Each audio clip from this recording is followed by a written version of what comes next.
It's the day after Christmas, and I wanted to put together a quick response video to the feedback video that I had posted. And I got some good responses. I appreciate those who have provided some feedback. One theme I'm seeing is there are definitely some PowerShell stuff people are requesting to see, and some group policy management, real world work experience stuff, some hardware related things, more hardware related things, everyday tasks, hardware showcases, AD management, ESXi, troubleshooting, how to troubleshoot real world things, which I would love to do.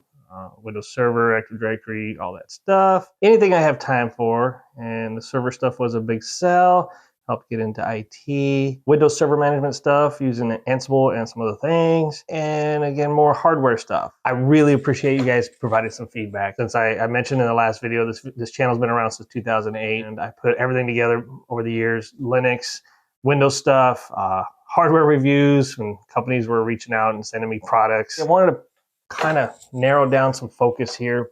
It's hard to do at the moment, and while you guys provided some really good ideas, couple problems I have currently are the fact that I'm not at my house.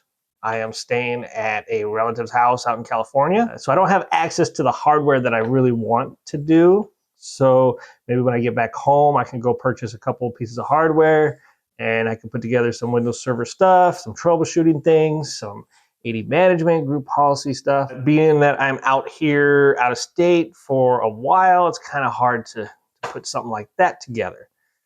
Also, I do have some issues with my current laptop and trying to set up some VMs with some current Windows OSs, but I do have my old laptop with me. If I really get the itch for those, I'll put some of those together. With all that said, I've been sitting here thinking about what could be beneficial to a lot of my subscribers and then just new people too. And that's my story on how I got into tech and basically my path that I took to get to where I'm at now. I feel like some people would get some value out of that. So I could do that now that I'm not at my house. I can put something like that together. So I'm gonna do that. And I hope to get a video out a week until that series is done. But in the meantime, I will start gathering up your feedback from what you guys are looking to get out of this channel. Try to get some good plans together because we're gonna keep this going and we're gonna hit it hard, and I need your help, and I'd like to collaborate with people if they're interested in collaborating with PC-Addicts channel here. We'll see where we can take this. All right, everybody, later.